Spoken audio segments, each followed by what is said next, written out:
O asterisco que ninguém te conta. Jorge, a Princesa e o Dragão. 27 de junho de 2021. Por Isa Flor. Se você fosse um jogo, qual você seria? Detroit, onde tudo começou. Eu pude sentir as minhas mãos tremerem, meu coração batendo no meu peito, a vida correndo em minhas veias. Eu queria viver. Eu lutei por isso.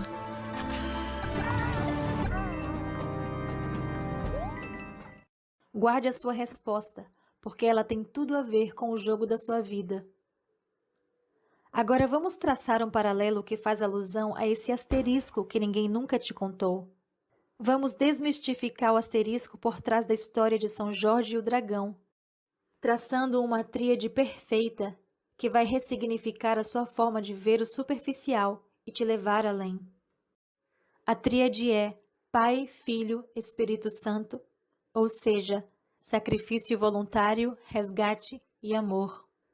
Você conhece a história de São Jorge? Se não conhece, com certeza já ouviu falar na Bela e a Fera. E se não ouviu, eu garanto que pelo menos o jogo de Mário você conhece. Aquele que ele tem que resgatar a princesa. Mas se você conhece as 3 histórias, vai entender ainda mais rápido esse paralelo que eu vou traçar. E assim você vai deixar de ver o superficial para enxergar o outro lado, a essência. Essência é uma assinatura energética. E quando você aprende a reconhecer a assinatura energética de uma pessoa, você jamais a perde. Você a reconhece em qualquer lugar, tempo ou parte do mundo. Muitas coisas estão camufladas na Matrix. Os nomes mudam, a aparência física muda, o número do RG muda, mas a essência é única. E nesse paralelo que eu vou traçar, só vai poder enxergar quem for além. Nem sempre a vida é sobre aquilo que te mostram. Se você treinar o seu campo perceptivo e o seu poder de observação, vai ver com outros sentidos e aprender a usar o maior de todos eles, o sentir. Mas o que o dragão e São Jorge, a Bela e a Fera e o jogo de Mário tem a ver com essa história? Tudo. E se você não percebeu, é simplesmente porque não está acostumado a sentir. Entendam que apesar de se tratar de 3 histórias em tempos diferentes, elas traçam um único paralelo na linha do tempo. Tudo o que é o presente do agora já foi ou será. Passado, presente e futuro se alinham e a história se repete, até que todos entendam a perfeição por trás do sentir. Tudo está conectado, e se você observar, as 3 histórias têm a mesma essência, ou seja, os personagens mudam, mas a história se repete. Sobre o que é a história de São Jorge? Você sabe do que ela se trata ou o que existe por trás de uma simples história? Muitas pessoas são devotas de São Jorge sem nem saber a simbologia por trás da história. Muitas pessoas usam arquétipos ou símbolos místicos sem saber o que eles representam e como eles podem influenciar em nossas vidas. A verdade é que a história de São Jorge só vai te mostrar aquilo que você estiver preparado para ver. Eu vou contar para vocês a verdadeira versão dessa história, a versão original que eu trouxe de Serendipity, que chegou aqui distorcida, invertida, mas que contém a mesma essência. O que importa é a essência, e não a forma como foi escrita ou contada. A linda história de São Jorge em uma versão nunca vista antes. 27 de junho de 2021. Por Isa Flor. Em um pequeno vilarejo, havia uma mulher grávida que estava muito doente. Ela não tinha marido, e sabendo que iria morrer, se apressou para procurar uma família adotiva para seu filho que estava prestes a nascer, mas não obteve sucesso.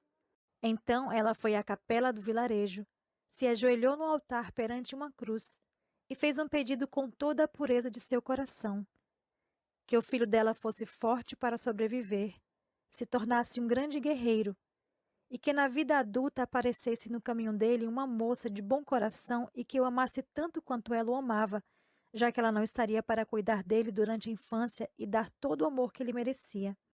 Essa moça teria que ser única e especial no mundo todo só para ele. e fazer tudo aquilo que nenhuma outra faria por ele. Ao sair da capela, ela fez o sinal da cruz em reverência e voltou para casa. No caminho de volta, ela encontrou um medalhão reluzente no chão e não teve dúvida de que seu pedido foi atendido, e fez a promessa de colocar o nome dele Jorge, mesmo nome que tinha no medalhão. Chegando em casa na mesma noite, ela sentiu fortes dores de parto e teve o bebê. Antes de morrer, ela orientou a parteira o que fazer com a criança, que o nome dele seria Jorge, que deveria colocá-lo em frente à capela, porque com certeza apareceria um casal próspero que iria educá-lo com muito amor, e que o medalhão fosse colocado dentro de sua roupinha com um bilhete, pedindo para ser entregue a ele quando se tornasse adulto. Assim que foi deixado na porta da capela, um casal de idosos, devotos a Thor e a Maria, passavam por ali e mal puderam acreditar quando viram um cesto com a criança. Eles nunca puderam ter filhos e passaram a vida inteira pedindo que Thor e Maria o abençoassem com um filho antes de morrerem. Nunca perderam a fé.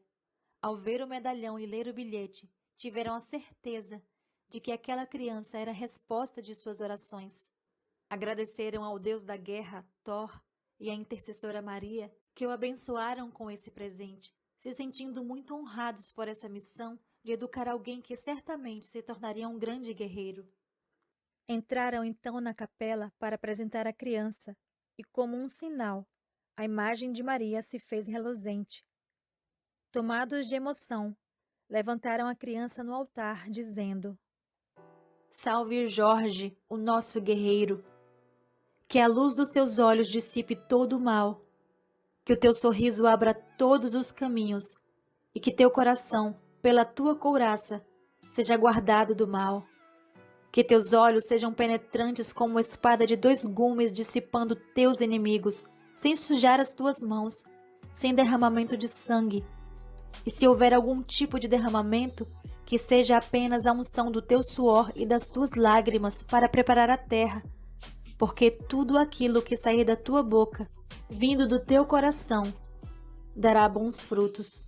És Jorge, agricultor da esperança, aquele que abre os caminhos dos que vêm logo atrás, o número 1, o que veio preparar a terra e abrir as portas para os discípulos com quem compartilharás dos teus frutos.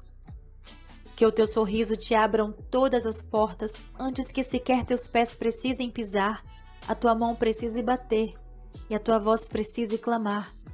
Que teu coração seja morada de amor, paz e justiça.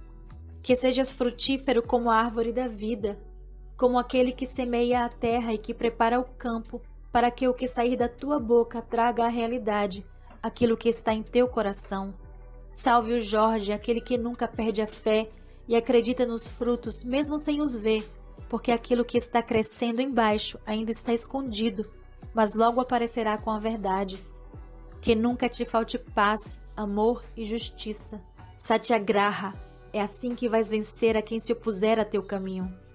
Não serás um guerreiro comum como todos os outros, serás único entre todos, porque pisarás na cabeça dos que te perseguem sem precisar usar a lança. Te encantarás com a beleza da serpente, e não a temerás.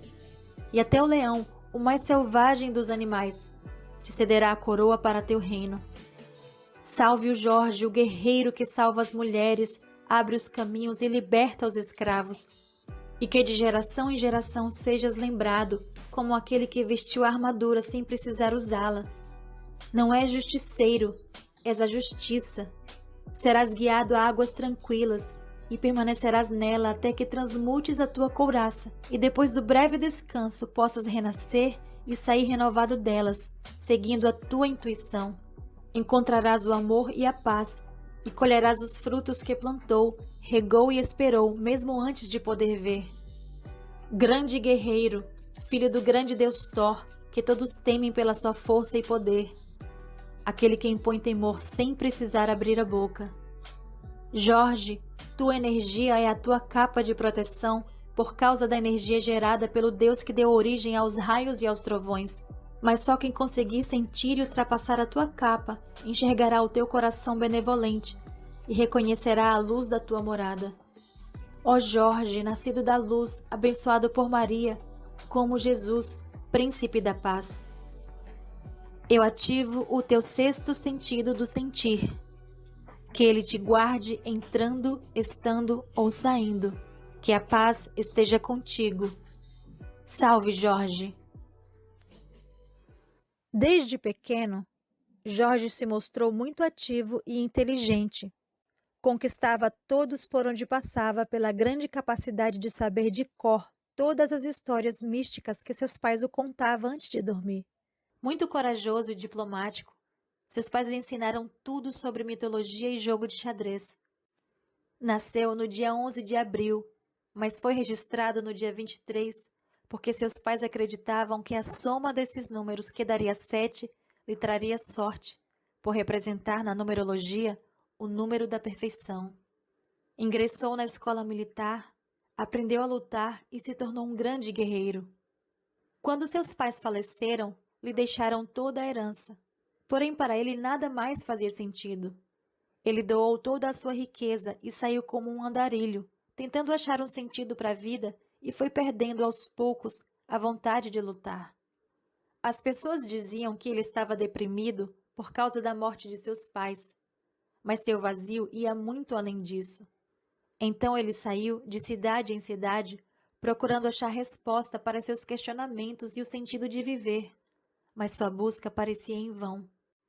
Um dia, ao passar por uma fazenda, viu um cavalo e imediatamente sentiu uma conexão surreal com o animal e se aproximou para saber mais. Percebendo que o cavalo era daquela fazenda, decidiu pedir emprego ali e, em troca, como pagamento, ele só queria o cavalo.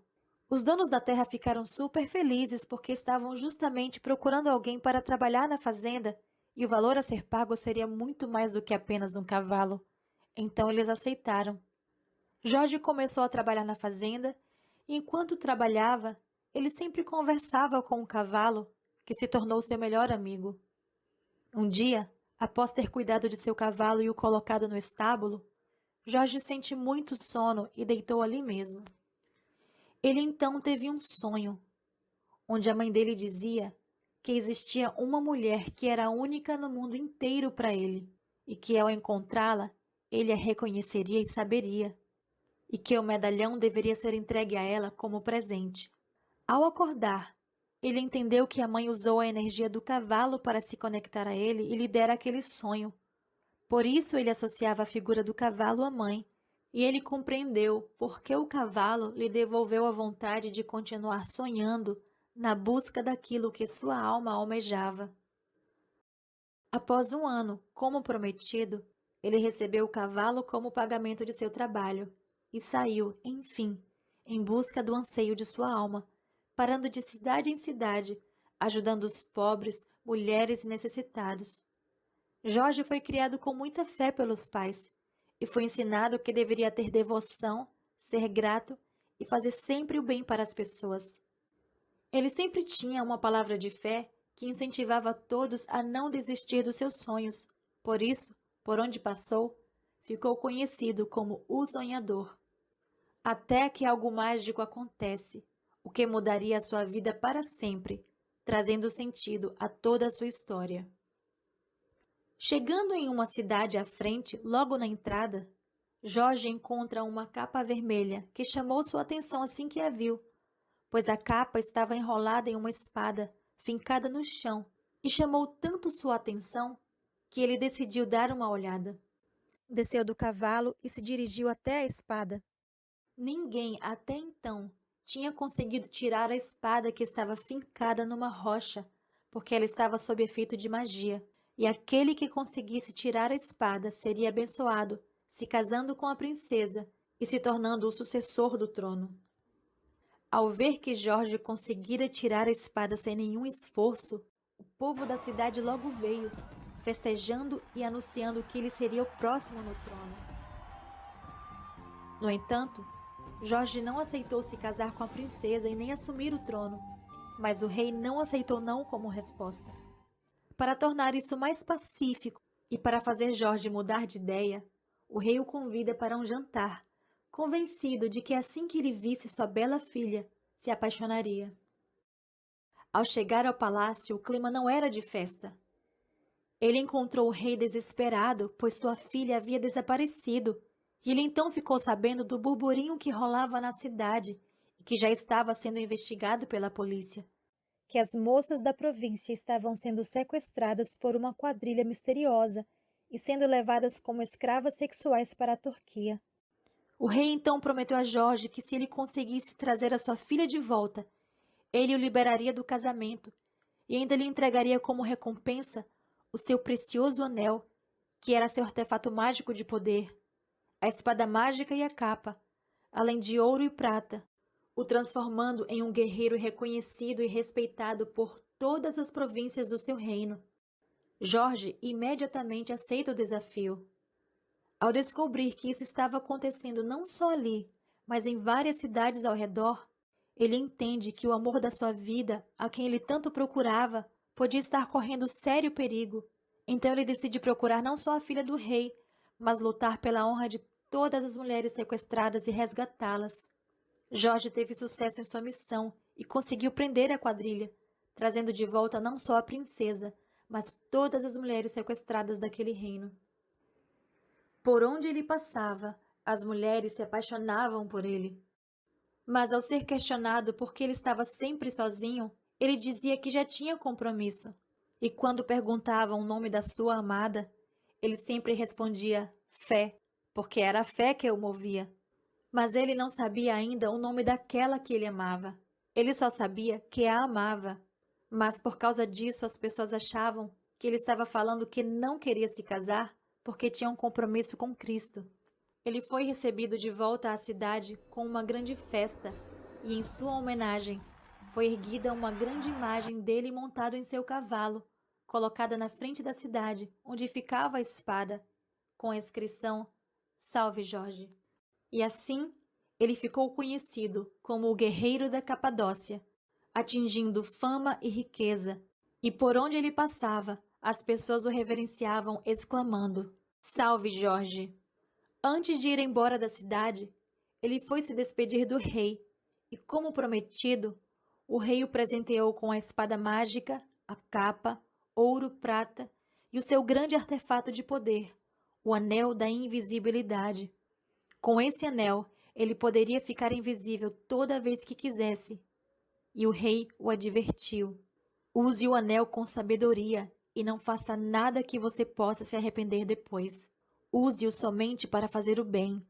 Se você cometer alguma injustiça quando estiver usando o anel, mesmo invisível, ela será vista. Jorge se despediu de todos e prosseguiu viagem. Dias depois, ele teve outro sonho, e dessa vez, a princesa aparecia para ele o chamando pelo nome e usando no pescoço o mesmo amuleto de sorte que ele carregava no bolso. O medalhão tinha do lado de fora, à frente, um trevo, e atrás tinha o desenho de um guerreiro num cavalo segurando uma espada, tendo tatuado uma cruz do lado esquerdo do peito e um dragão do lado direito do peito com o nome Jorge. Dentro do medalhão tinham dois símbolos impressos, uma triquetra e a estrela de Davi, simbolizando os 5 elementos. A princesa falava, eu sou única para você no mundo. Porém, ele não conseguia ver o rosto dela. Ela dizia, olha a medalha, olha a medalha, olha a medalha. Ao acordar e olhar a medalha, ele percebe que tinha um desenho da capela onde ele fora batizado, e ao fundo, bem apagado, tinha a imagem de uma princesa. Naquele momento ele entende que precisava voltar para seu lugar de origem, pois o que ele procurava estava lá, e que ela estaria esperando por ele. O sonho era tão real que Jorge acordou suando. Muitas vezes, a gente precisa sair do lugar de onde estamos e voltar para onde começamos, observando as pistas deixadas no caminho, mas olhando tudo com uma nova perspectiva. Isso simboliza autoconhecimento, o sair de si, deixando que seu eu superior te observe de fora. Quando precisar saber de algo que não sabe, você precisa sair de si para se observar. E isso se faz ao meditar. Isso é usar o seu sentido mais apurado do sentir. Ao chegar à cidade, Jorge foi direto para a capela, esperando encontrar a sua amada, mas ela não estava lá como no sonho. Ele ficou decepcionado, pois tinha percorrido todo o reino em busca daquela que aparecia em seus sonhos para enfim chegar e não vê-la. Ele ficou frustrado por não tê-la encontrado, pois achou mesmo que ela estaria lá esperando por ele. Ele entrou na capela, ficou em frente à cruz e questionou por que seu amor não estava lá e que todo o seu sacrifício para encontrá-la tinha sido em vão. Ele se levanta cabisbaixo, faz o sinal da cruz em respeito e se dirige à saída da capela. Mas de repente ele para e pensa que não seria justo ir embora assim, porque a sua fé era maior que a sua crença. Ele lembra que não se tornou um guerreiro à toa e, como um filme passando em sua cabeça, se recorda das histórias que seus pais adotivos lhe contavam durante toda a infância sobre um Deus muito famoso, guerreiro como ele. E de alguma forma ele se conecta àquelas lembranças que eram fortes e presentes demais em sua vida. Então, com um grito de bravura, ele levanta a espada apontando para o céu e perante a cruz ele grita, usando toda a sua intensidade: sem ela eu não vou. Eu não aceito sair daqui sem a minha bênção. Dai a César o que é de César e a Jorge o que é de Jorge. De repente, um clarão se manifesta no céu e um raio atinge o eixo de sua espada, formando uma cruz que dividia o chão em 4 partes. Imediatamente, ele caiu de joelhos no centro do círculo. Uma chuva de raios caiu ao seu redor, mas ele não foi atingido porque estava sob a proteção de uma egrégora maior, a do amor. Thor o disse. Me decepcionaria se fosse embora. Estava esperando escutar a sua fé e o seu grito de bravura daqui do meu mundo. E já que julgas estar pronto, terás a tua bênção, mas não antes de passar pela prova final. Ou achas que os testes pelos quais passou foi a grande prova? Se conseguires ouvir a tua essência e transmutar as tuas sombras sem negá-las, o amor te alcançará e o teu pedido será concedido. Estás pronto? Sim, disse Jorge se levantando e fincando a sua espada com bravura no chão, que novamente dividiu a terra, transformando o círculo na estrela de Davi. Então, vai. De dia serás homem, mas ao raiar do sol, te transformarás em um dragão, o mais feroz e poderoso que a humanidade já viu. Outro raio o atingiu, o transformando em um grande dragão assustador que não sabia o que fazer com tanto fogo. Thor sumiu. A espada ficou fincada em frente à igreja e dali ninguém jamais conseguiria tirá-la, a não ser o próprio Jorge. Sem conseguir domar os seus poderes, que eram grandes demais para ele que não estava acostumado, saiu correndo em direção ao grande lago, colocando fogo no trajeto até ele. Era impossível esconder as evidências de que algo muito grave estava acontecendo na cidade. Ele se jogou no lago e, vendo que podia respirar mesmo submerso, procurou o lugar mais profundo e achou uma caverna, onde passou a morar, no submundo aquático. Conheceu então um outro mundo que ele achava impossível existir. Era um mundo solitário e frio, e ele não estava gostando nada da ideia de morar ali para sempre. Por mais que ele pensasse em uma solução, ele viu aquela prova como um castigo. Como a princesa o encontraria no fundo tão sombrio e profundo de um lago? Seria impossível. De dia, Jorge vagava pela cidade na única esperança que tinha de encontrar sua princesa enquanto estivesse invisível nas ruas, já que ele possuía o anel da invisibilidade. Ele pensou várias vezes em usar o anel para invadir o castelo do rei, pois ele sentia, de alguma forma, que sua princesa estaria lá. Mas ele tinha um compromisso com a lei e com a verdade, e por isso, por mais que quisesse, sabia que devia seguir sua intuição e que no momento certo a princesa daria um sinal, ou ele sonharia com ela de novo, como da outra vez. Essa era a esperança de Jorge. Porém, os dias se passaram e nada aconteceu.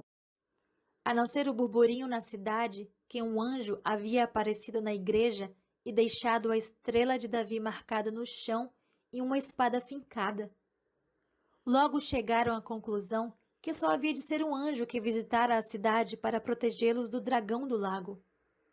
O dragão era o assunto mais comentado, já que ele começou a ficar cada vez mais impaciente e, não sabendo mais o que fazer para achar a princesa, criou uma estratégia.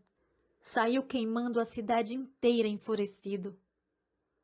Os moradores, junto às autoridades, criaram um plano de ação para capturar o dragão, mas foi em vão. O dragão tinha um poder desconhecido que destruiu todo o exército só com bocejar. Os moradores da cidade, temendo a morte, resolveram se curvar perante o dragão e perguntar o que ele queria para deixá-los em paz e viver no lago sem incomodar ninguém. O dragão disse que só queria a princesa. Mas naquele vilarejo existiam 100 princesas virgens e seria impossível para eles descobrirem sobre qual princesa o dragão se referia, sendo que nem ele mesmo sabia identificá-la. Nunca tinha visto o rosto, não sabia o nome e nem sequer sabia as suas origens. Logo, os moradores da cidade bolaram um plano e fizeram uma reunião de província para achar a tal princesa, e eles sugeriram que, para manter a paz, mandariam uma princesa, aquela que fosse a mais velha de todas elas e que ainda não tinha encontrado um marido, pelo bem e pela paz da cidade. A princesa, sabendo de seu infortúnio, teve que ser conduzida ao lago amarrada como sacrifício, pois não havia outra solução para que o monstro deixasse a província em paz. Então fizeram um tratado de paz e assinaram a sentença da donzela, que foi imediatamente jogada ao lago. O dragão acordou enfurecido, jogando mais fogo contra eles. O que acham que eu sou para ser tratado assim? E o que estão fazendo com essa pobre donzela? Acham mesmo que eu vou me contentar com o sacrifício de uma virgem? Eu deveria matar todos vocês. Sem entender nada, a população, que achava estar fazendo um grande favor ao dragão, ficou ainda mais confusa com a situação, já que ele havia pedido uma princesa. Então um deles se levantou. Mas foi tu que pedistes. Eu pedi a minha princesa e não qualquer princesa. Mas como vamos saber qual é a tua princesa se nem tu sabes? Já que é assim, então tragam todas que tiver no reino, uma por dia, e será suficiente para matar minha fome. Já que estão acostumados a tratar uma mulher assim, elas ficarão melhor sendo servidas como alimento a mim do que nas mãos de egoístas como vocês. Saiam da minha presença, antes que coma todos, esbravejou o dragão soltando fogo, enquanto todos corriam, temendo a morte. Então eles foram obrigados a entregar todas as princesas do reino, ou a cidade seria queimada e todos morreriam. E como eles já tinham visto o poder do dragão, não tinha um humano capaz de se levantar contra ele. Assim, todos os dias, uma princesa era levada à força e aos prantos para o lago, e todas faziam questão de deixar claro o quanto o odiavam e o quanto ele era um monstro horrível e abominável. Elas eram arrastadas para o fundo da caverna, até que, magicamente, a fera se transformava em um príncipe, a seduziam e elas se apaixonavam imediatamente.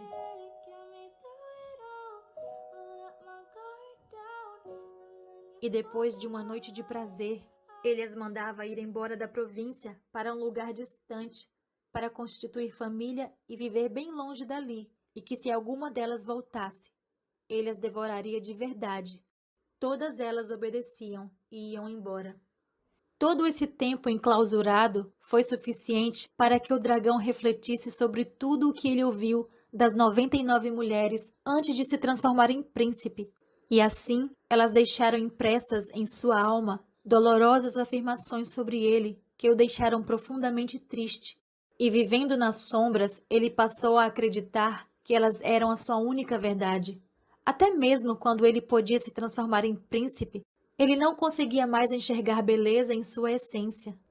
Ele passou a se questionar por qual motivo usaria a sua aparência de príncipe se tudo o que as pessoas viam nele era a fera indomável. Ele não queria mais se mostrar como príncipe a ninguém. Ele renunciou ali toda a sua beleza, já que isso não mais o fazia feliz. Tudo o que ele queria era que um dia alguém pudesse enxergar aquela beleza onde os olhos não podiam tocar, no fundo da sua alma. O dragão estava se sentindo cada vez mais solitário e vazio, e quase sem esperança. Então era isso? Seu destino seria morar ali naquele lago por toda a eternidade? Isso era afinal um teste ou um castigo?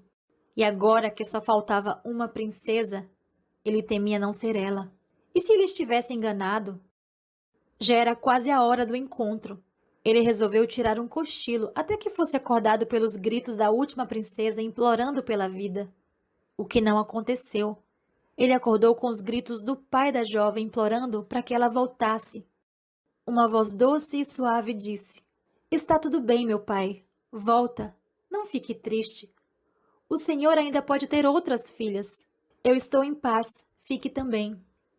As ondas sonoras daquela voz doce vibraram como música todo o seu mundo, e ele teve certeza nesse momento que era ela. Porém, ele não achou justo ser tão fácil assim. Não depois de tudo o que ele passou. Ele tinha que ter certeza. Ele voltou à sua forma de príncipe e apareceu, montado em seu cavalo branco, para consolar a princesa cabisbaixa que chorava à beira do lago. Ela era a princesa mais linda de todo o reinado. Seus cabelos longos e dourados refletiam como o sol, e ela transmitia uma paz enlouquecedora. Onde estavam os gritos? Onde estava o movimento da cidade? Por que ela decidiu ir sozinha? E estava prestes a entrar no lago assim, sem lutar antes pela sua vida? Não dava para entender. Depois de um tempo, olhando de longe, ele se aproxima, montado em seu lindo e reluzente cavalo branco, como um príncipe, pois era a única forma que todas as mulheres se apaixonavam por ele. Galanteador, gentil e cavalheiro, ele oferece ajuda. "Oi, linda princesa, por que choras? Você não sabe da fera que devorou todas as princesas da cidade? E você não sabe tudo o que falam sobre ela?" "Não, acabei de chegar à cidade. Conte-me mais, e eu prometo que te ajudarei." "Não, você não pode me ajudar. Fuja e lute pela sua vida, cavalheiro. Todas as mulheres já foram condenadas, e eu seria muito egoísta se não fizesse a minha parte. Se você ficar, morreremos nós dois. Então fuja para que se salve e me deixe pagar minha penitência. Eu estou tranquila. Estou chorando apenas porque sentirei saudade do meu pai. Mas não estou com medo, porque eu sei que estou salvando o meu povo. E sei também que essa fera, por mais horrenda que seja, tem um pouco de luz, ou já teria saído e destruído toda essa cidade. O que aprenderia aí dentro se não fosse um mínimo de luz?" Jorge se encanta ainda mais pela sua inteligência. Ela foi a única capaz de pensar na possibilidade dele ter luz. Luz? Um dragão feio que solta fogo e queima pessoas? Como pode habitar luz em uma criatura assim? Se ele não saiu, há de ter um motivo, mas com certeza não é luz. Talvez ele goste de morar aí dentro. Não, nenhum ser de fogo conseguiria morar em águas tão profundas. Eu só quero conversar um pouco com ele e saber o motivo. O quê? Você vai conversar com o dragão que vai te devorar? Vou sim, mas antes dele me devorar, quero saber o motivo. Não teve um dia sequer que eu não pensasse sobre isso. E em todas as versões das minhas análises, isso não casa. Não bate com o que dizem por aí. Se ele é esse monstro, ele já havia de ter destruído a cidade inteira. E eu estou ansiosa para conhecê-lo. Me intriga o fato de um ser tão poderoso estar submerso em águas tão profundas. Ele está tentando esconder algo, mas de mim não irá conseguir, eu tenho certeza. Jorge ficou ali tonto com todo aquele questionamento de alguém que estava prestes a morrer. Vá, cavalheiro, salve a sua vida antes que seja tarde. Jorge puxou a espada e disse: Eu lutarei com o dragão por você, minha jovem. E ela insistiu: Vá embora. Eu não quero mais ver ninguém morrer. E se morresse por minha causa, eu jamais me perdoaria. Ande, fuja. Ela deu mais um passo à frente, colocando o pé na água. Vá, eu não morrerei. Jorge puxou ela. Como não morrerá? Você está prestes a encontrar a fera, a mais odiada, a mais terrível, a mais temida. Eu te defenderei E não deixarei uma virgem morrer, não me acovardarei. Ela sorriu. Já que é assim, eu espero. Jorge entra na água com o seu cavalo e diz: Vou trazer a fera, ou não serei digno de honra. Esse suplício acaba hoje, e nunca mais deixarei sequer uma lágrima do teu olho cair. Ela continuou olhando docilmente para ele, enquanto aos poucos ele foi se transformando na grande fera e mudou ali, diante dela. Vá, ande! Não vai lutar com o dragão pela minha honra? O que estás fazendo ao me olhar? Mudou de ideia? Não, doce princesa. É que seu sorriso me chama toda vez que quero ir. Então vai! Já vou. Só me deixe apreciar mais um pouco desse teu sorriso meigo. Desse jeito, eu que vou ter que te salvar e lutar com a fera. Se apresse, a fera deve estar vindo. Vai! Eu disse já vou. Então, quando Jorge virou, ela gritou, volta! E ele disse, oh, mas não queria que eu fosse? Não, vou me sentir culpada. Agora é tarde. Se não teve medo de mim, não será de uma fera dócil que vais ter. Dócil?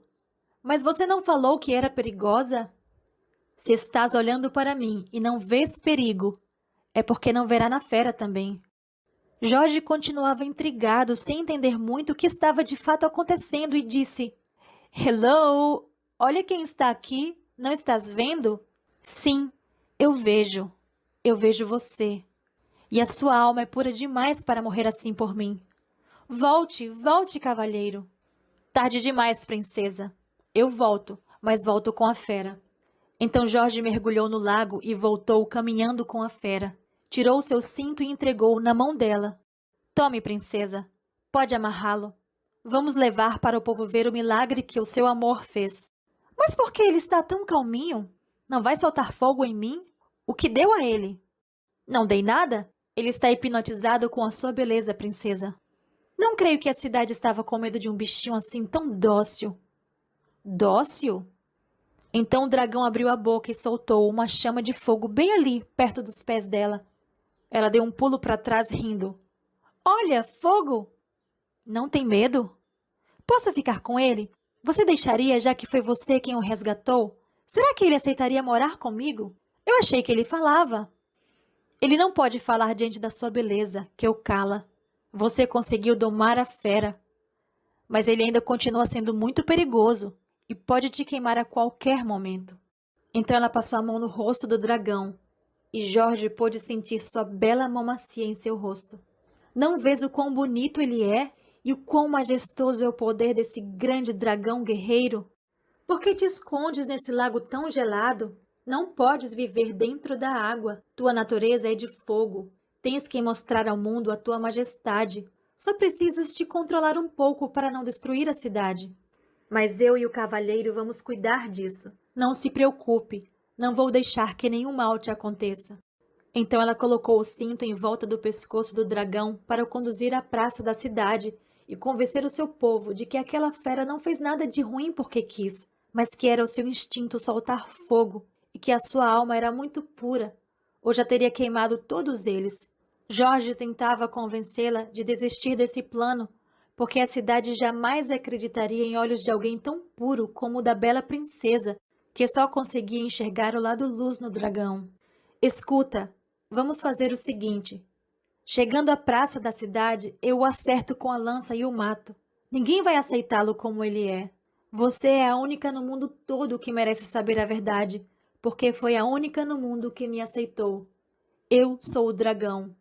O quê? Eu sou ele, e ele é a minha sombra.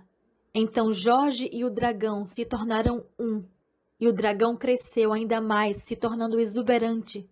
Suas membranas eram gigantes. Ele levantou a princesa e voou dali com ela para a praça. Ela ficou ainda mais encantada ao ver um ser tão poderoso, a tratando daquele jeito, como jamais viu em nenhum príncipe daquela província. Os olhos dele eram encantadores, e ela diz, você é o meu príncipe, aquele do meu sonho. Sim, sou eu. Então todo o povo começou a chegar e a gritar desesperado, temendo a fera. Ao colocá-la no chão, logo se transformou em dois, para que ninguém o percebesse. saindo na retaguarda e gritando: Eu sou Jorge, e entrei no mar para lutar com a fera, e a trouxe aqui para matá-la perante vocês. Mas é dessa donzela o mérito por termos conseguido trazer a fera tão mansa assim. Ela ainda está hipnotizada com a sua beleza, e agora eu posso capturá-la, e vocês viverão em paz para todo sempre. Jorge puxou a espada e ela gritava: Não!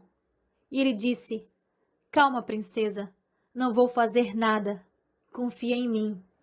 Cuidado com o que você vai fazer, porque se o matar vai ser como se estivesse fincando essa espada em meu coração. Estou me sentindo participando em um show de arremesso de facas. Não fique com medo, princesa. Eu não te faria mal algum. Não estou com medo, apenas cuidando de você. Confia em mim. Jorge se fundiu ao dragão, fingindo matá-lo com a espada. Então o dragão desapareceu ali aos olhos de todos, transmutando em luz. E assim, todos fizeram reverência ao guerreiro gritando: Salve Jorge e a jovem princesa pelo grande feito.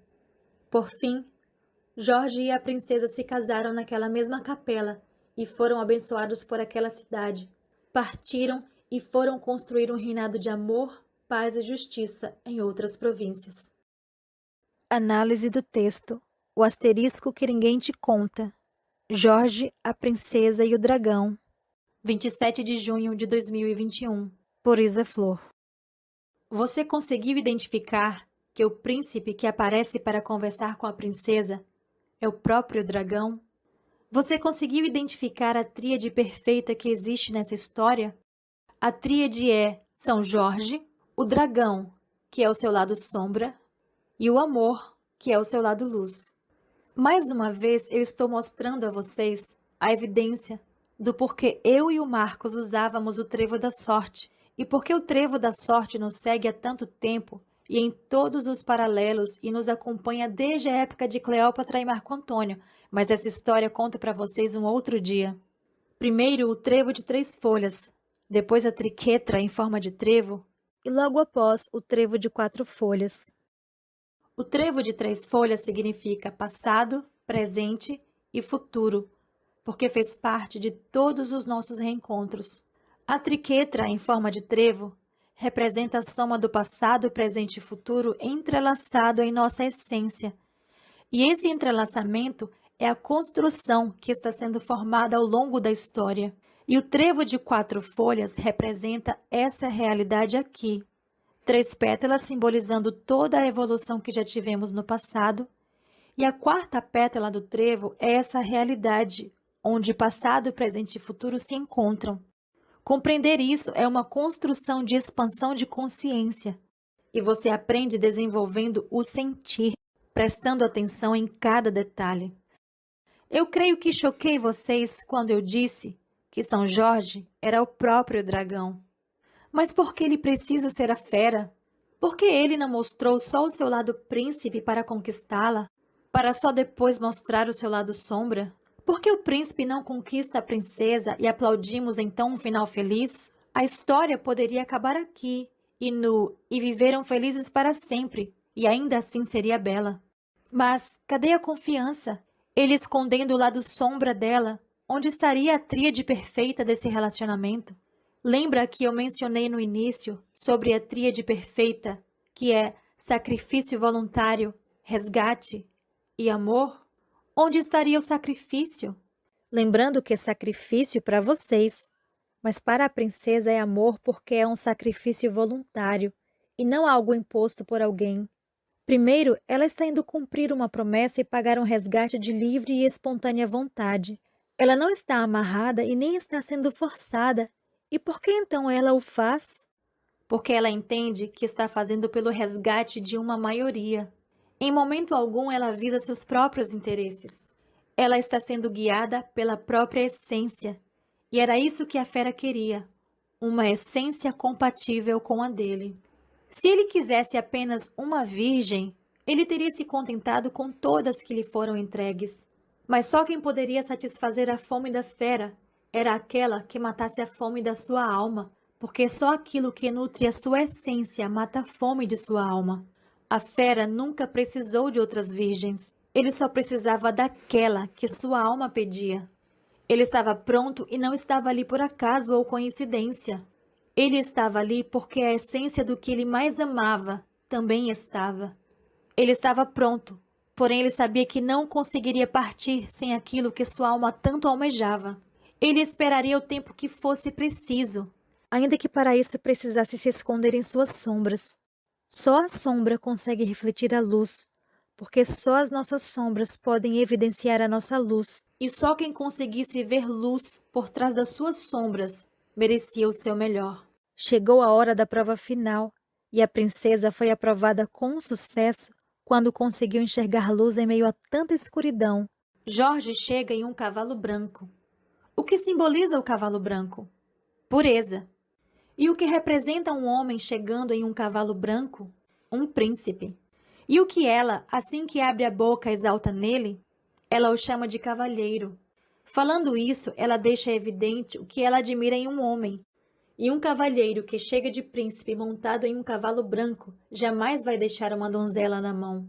Que me desculpem as feministas que iriam se jogar no mar para lutar contra o dragão, porque Isa Flor espera mais. Ela quer ver esse guerreiro mostrando coragem e lutando por ela com o dragão. Então, quando ele se oferece voluntariamente para lutar, isso o transforma em guerreiro, cavalheiro e príncipe. Porém, há uma ressalva que torna tudo ainda mais lindo. Jorge precisava testá-la. Ele não ia entregar todos os seus anos de espera assim, facinho, facinho. Ele tinha que pôr à prova esse amor. E como foi que ele fez isso? Enquanto conversava com ela, ele foi se transformando no próprio dragão para ver o quanto as suas sombras a assustaria. Ela desistiria dele por isso? Pediria a ele para voltar à sua forma antiga de príncipe? Ele estava ansioso pela resposta, e a resposta chegou com uma grande surpresa. Ele já tinha se transformado no dragão, mas ela só conseguia enxergar a sua verdadeira essência. Isso me lembra um outro momento. A série chamada Eternal Love, 10 Miles of Blossom Peach, a primeira temporada na Netflix, que em Serendipity foi inspirada na minha história e do Marcos, logo no primeiro episódio, mostra 17 Baikin chegando vestida de menino para conhecer o mestre, tentando enganá-lo para ser aceita como parte do grupo dos discípulos dele. Todos ali acreditam de fato que ela é um menino. Enquanto todos estão vendo um menino como outro qualquer, o mestre é um único que consegue captar sua essência e percebe de cara que se passa de uma menina disfarçada, porque o único que pode ver a sua essência é aquele que consegue enxergar além do que os olhos veem. Essa série é a nossa história em Serendipity e também é uma tríade. Se vocês se conectarem à essência, vão conseguir enxergar nos dois a tríade perfeita, que é formada por Baikin, 17, Yehuá e Mo Yuan. Olhando pela visão 3D da Matrix, fica impossível perceber a tríade, pois o tempo todo você vê e acredita que existem dois, o mestre e seu irmão gêmeo. Mas quando você se conecta e expande para uma visão mais elevada do sentir, você entende que os dois são a mesma pessoa. E entende também que 17 vai precisar ser testada. Mas é claro que eu não vou dar spoiler. Assistam, é uma construção muito linda. Mas antes que eu conte a história de todas as nossas vidas passadas, minha e do Marcos, o que importa é entender que a sua alma sempre vai trazer para perto de você aquilo que você mais deseja, no momento que você mais precisa, e cabe a você estar apto para merecer, passar no teste e ver além dos olhos físicos. Mas voltando ao dragão, vamos continuar a história. Jorge, percebendo que ela ainda não estava vendo sua forma física de dragão, ele o desperta ainda com mais intensidade para que a princesa possa notá-lo. Hello! Olha quem está aqui em sua frente, querida, o dragão, e eu vou te comer. E aí a princesa olha para ele com aquela serenidade e faz o quê? Chora? Corre? Se apaixona? Ela simplesmente sorri e diz, eis-me aqui. Como é que o dragão come a princesa agora? Me respondam. Acabou. Todas as capas do dragão caíram por terra de novo. Ela rasgou todas as capas dele em um único sorriso. Vocês sabem o que é isso? Então o dragão não conseguiu continuar sendo dragão e voltou a ser príncipe. Se as suas sombras não a assustava, o que mais a assustaria? Não existe capa que se mantenha em um encontro de almas gêmeas. E o amor enxerga além das capas, porque existe reconhecimento de essência, a assinatura energética. Rendido, não lhe resta mais o que fazer a não ser entregar o seu próprio cinto para ser laçado. Ela está pedindo alguma coisa para ele? Em algum momento, vocês estão ouvindo ela fazer algum tipo de exigência? Não. Ele entrega por livre e espontânea vontade aquilo que ele tem de maior valor, a proteção dele. Ela foi testada e aprovada. Perceba que nesse momento ele entrega a ela aquilo que existe de maior valor para ele, que é a capa de proteção. Perceba que ao entregar por vontade própria, isso representa sacrifício voluntário, que é o amor incondicional. Antes de entrar na água para buscar o dragão, ele faz o sinal da cruz. Para muitos, nesse momento, ele está pedindo proteção, o que não tem nada a ver com o momento. Nesse momento, ele está usando um arquétipo de poder, o amor incondicional, aquele mesmo que Cristo teve por nós, porque nesse momento ele entende que a tríade foi formada: Pai, Filho, Espírito Santo, ou seja, gratidão, sacrifício voluntário e amor incondicional.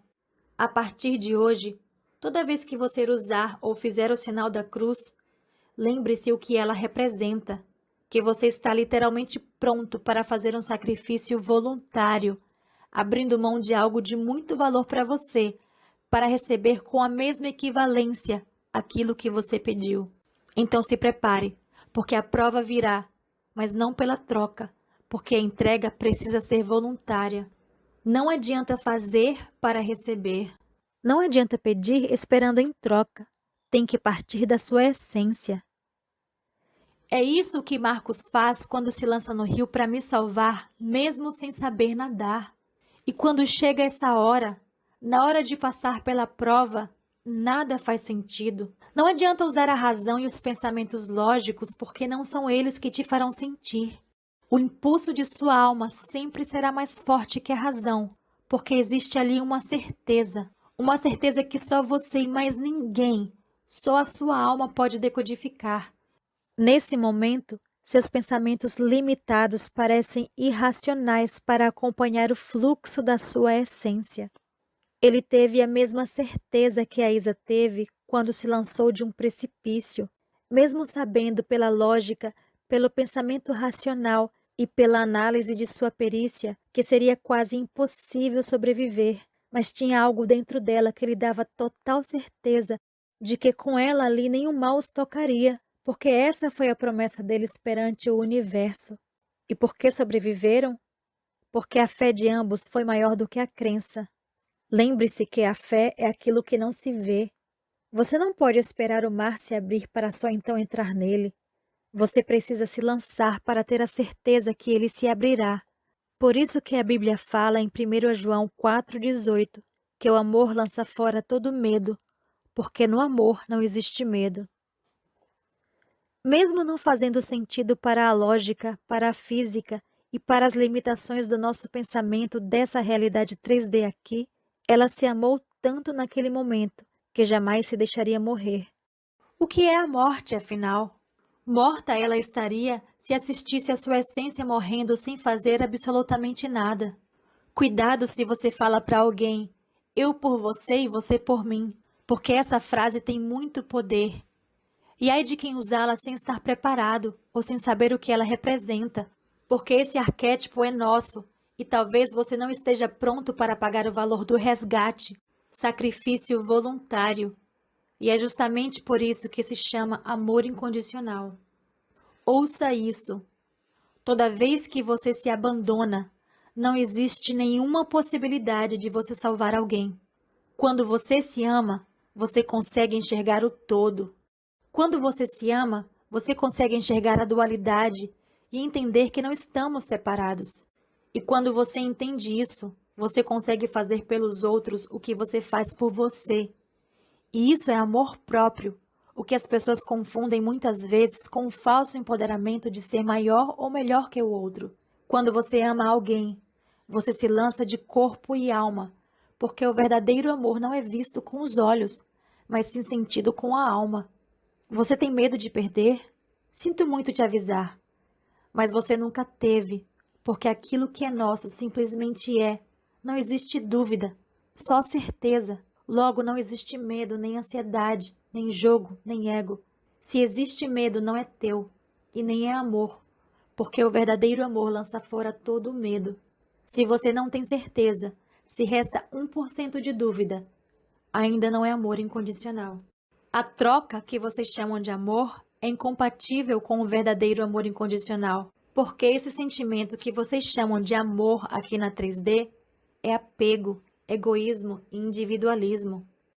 Troca só pensa no que vai ter ou ganhar como recompensa, mas o verdadeiro amor é perfeito, porque ele sabe que se basta, é completo e não precisa de troca ou complemento. O amor, o verdadeiro amor, sabe que ele pode ser testado, porque toda vez que ele for testado e posto à prova, ele vai ser aprovado. E ele tem tanta certeza disso, que ele faz o curso da vida entrar em equilíbrio, mesmo quando tudo parece perdido, impossível e desestruturado. Se você tiver essa certeza chamada fé e conseguir ver além do que se pode ver, além do óbvio, do básico, do previsível e do normal, se você tiver esse pouquinho de fé, ainda que seja do tamanho de um grão de mostarda, ele chega para pôr ordem, porque o amor não habita na desordem, nas sombras, na projeção. O amor não consegue ficar onde existe dúvida, e se existir 1% de medo, tenha certeza que todo o resto é dúvida. O amor vai testar e provar a tua confiança todas as vezes que você disser que está pronto para ele. Você pediu um amor de verdade?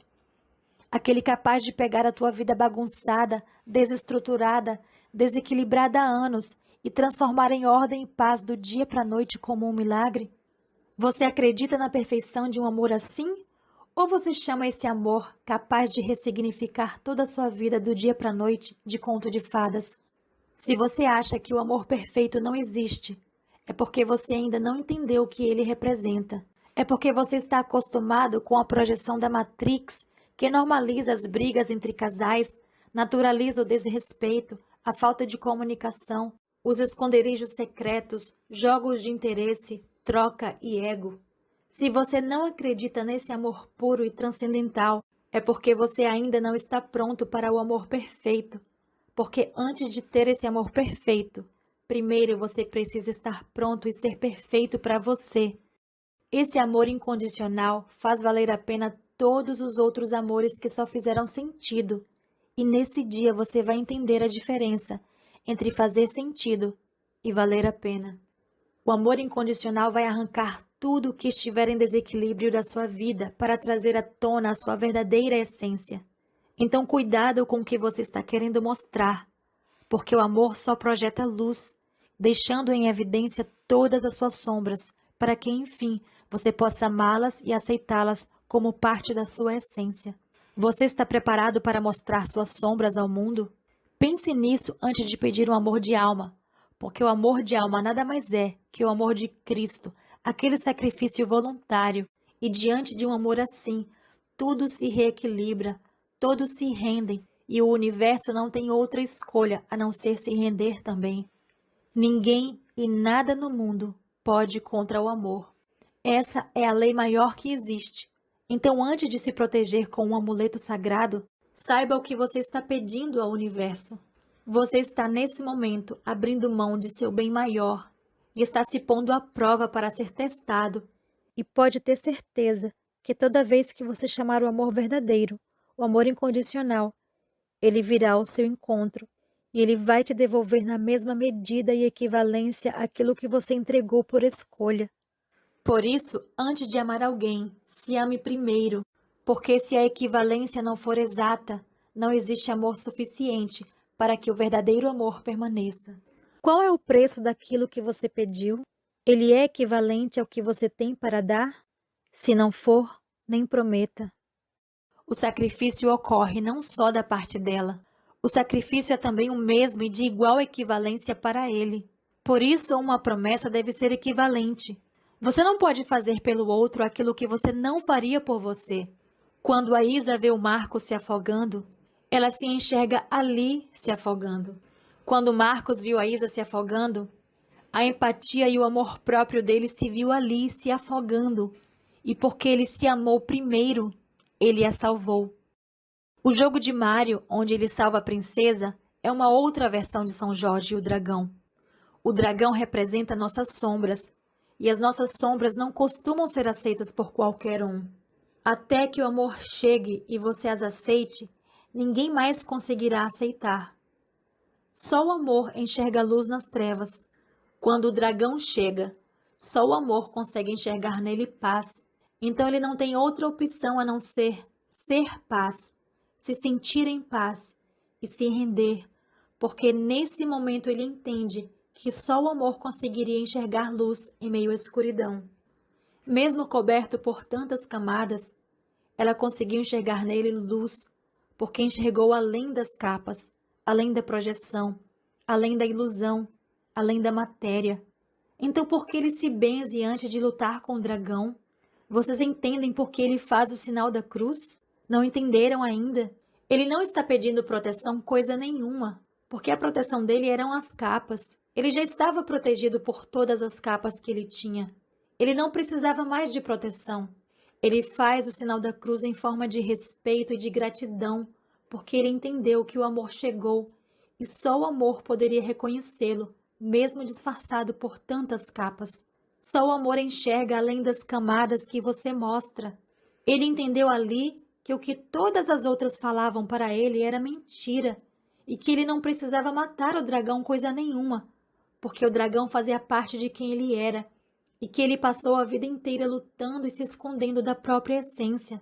Ele entendeu que precisava apenas do verdadeiro amor e ele identificou o verdadeiro amor nela, porque só ela foi capaz de olhar as suas sombras e mesmo assim enxergar a luz, e por isso ele sentiu paz. Ele não precisava mais lutar com suas sombras, porque ele foi aceito do jeito que ele era. Ele sabia que se matasse a essência dele, ele também morreria, porque a essência dele era o dragão. E o dragão era a sua única defesa contra toda uma cidade que queria caçá-lo, aprisioná-lo e matá-lo. Se ele matasse a sua capa, o que lhe sobraria como defesa? Ele soube ali que ela era a única pessoa que ele podia se mostrar como realmente era. Ele sabia que ela era a única, mesmo ele conhecendo outras princesas, uma a uma, até sobrar a que seria a única para ele, porque nenhuma outra conseguiu saciar a fome de sua alma. Então, naquele momento em que ele fez o sinal da cruz, ele agradece, porque a fé dele não deixou de existir de encontrar o verdadeiro amor que sua essência precisava, para enfim estar em paz. Ele se ungiu com os 3 poderes, Pai, Filho, Espírito Santo, que representa a triquetra da eternidade. Depois disso, colocou algo de igual equivalência. Quando ele entrega o cinto nas mãos dela para o laçar, ele está fazendo exatamente isso. Ele está dizendo que confia nela e está lhe entregando tudo o que ele tem de mais valor naquele momento. Assim como ela entregaria a ele a vida, que era naquele momento o que ele tinha de maior valor, ele também entregou tudo o que o protegia. Ele não estava preocupado em chegar na cidade como herói. Não estava preocupado com jogos de poder ou ego, porque era amor e não troca. E quando o verdadeiro amor chega na sua vida, as suas sombras transcendem e te fazem enxergar que sem elas não teria como você ser quem é, pois a sua autenticidade está na fusão. Quando você entende que não precisa abrir mão de quem você é para agradar o outro, você entendeu tudo sobre se amar primeiro. Ele sabia que ela era a escolhida, porque ela foi a única que conseguiu enxergá-lo por trás da capa. Ali não houve troca. Ela não estava com medo, porque através dos olhos dele ela sabia que a alma daquele dragão era dócil e jamais a faria nenhum mal, mesmo tendo ouvido durante todo aquele tempo que todos da cidade falavam a respeito do dragão. Ela confiou nele com a mesma equivalência, e por causa disso o universo não teve outra escolha a não ser abençoá-los, e o milagre aconteceu. Ele saiu dali laçado por livre e espontânea vontade, o mais temido e mais poderoso de todos os dragões, andando lado a lado com ela. E todo o povo da cidade também não teve outra opção a não ser se render ao milagre. Quando ela chegou na cidade domando o dragão, a cidade toda foi abençoada. A cidade toda a reverenciou e se ajoelhou perante eles em reverência e gratidão. O dragão sabia que não precisaria mais daquela capa para se proteger. Ele esperou por muito tempo dentro daquele lago gelado para tirar aquela capa fria e finalmente se mostrar a ela como ele realmente era, sem medo do que iriam pensar ou achar, porque o amor lança fora todo o medo, e é assim que a gente se sente quando ama, sem defesas. A gente mostra a nossa essência quando sabemos que não precisamos nos proteger de mais nada, porque quando você está protegido pela tríade e vivendo a sua essência, o amor se faz perfeito. No momento que todos pensam que ele matou o dragão, foi o momento que ele se fundiu ao dragão, aceitando as sombras de quem ele era e as transmutando em luz. Só quando ele entregou, por livre e espontânea vontade, a capa, ele também foi abençoado e recebeu algo de igual equivalência, a sua liberdade, porque o amor nos faz livres, e assim as sombras se transmutaram em luz, e ninguém mais conseguia enxergar a fera, e ele se tornou a sua melhor versão, para ele, para ela, e logo em breve, para o mundo. Só aceitamos quem somos quando existe luz o suficiente para nos enxergarmos como somos, sem projeção daquilo que nos dizem que somos. Só o verdadeiro amor nos aceita como somos, sem cobrança, sem exigência, sem cegueira ou projeções. Quando assumimos nossos dragões, quando estamos prontos para mostrar ao mundo o que temos de pior, é porque alguém nos amou primeiro, e só por causa desse amor nós encontramos a perfeição. Antes de ter o perfeito, você precisa ser perfeito. Um dia alguém vai chegar em sua vida para iluminar seu lado sombrio e para amar a sua imperfeição, o seu pior lado, e rasgar todas as suas capas, porque só o verdadeiro amor pode enxergar além, e você pode, enfim, transmutar, sendo você mesmo, e se enxergar sem capas e sem medo de ser a sua melhor versão. E é por isso que eu amo tanto a Bela e a Fera. Por isso a Bela e a Fera faz parte da minha história, porque é a mesma história se repetindo. Ao contrário do que muitos inconscientes falam por aí, a Bela e a Fera não se trata de um relacionamento abusivo, nem de alguém que foi sequestrada e depois forçada a voltar ao cativeiro. O asterisco que ninguém te conta está na essência que você não enxerga com olhos humanos. Você precisa usar sentidos mais sofisticados para entender essa história, o sentido do sentir. Só assim você vai enxergar o outro lado, aquele que ninguém te conta, que envolve o amor incondicional. Seria redundância contar a mesma história, porque de fato ela se repete. Que sequestrador deixaria você ir em casa visitar o pai e confiar em você a tal ponto para saber que você vai voltar sem nenhum tipo de garantia? Vocês não acham esse sequestrador bonzinho demais, não? E que mulher voltaria para um cativeiro para ser torturada por vontade própria? E vocês ainda vão me dizer que se trata de uma ameaça. Mas ela não voltou por causa da ameaça. Ela voltou porque fez uma promessa. E ela sabia que só poderia cumprir uma promessa se existisse amor. Ela voltou porque estava preocupada com a fera que iria morrer sem ela. Ela voltou porque não suportou o cárcere de estar em liberdade, mas ter o seu coração preso por escolha. Ela voltou por amor, porque ela sabia que não suportaria viver em um mundo onde seu amor não existisse. E é só porque houve amor voluntário, sacrifício por escolha, que o feitiço se desfez, e a fera pôde mostrar a sua verdadeira essência e ser quem ela era. Só o verdadeiro amor te deixa livre para ser quem você é.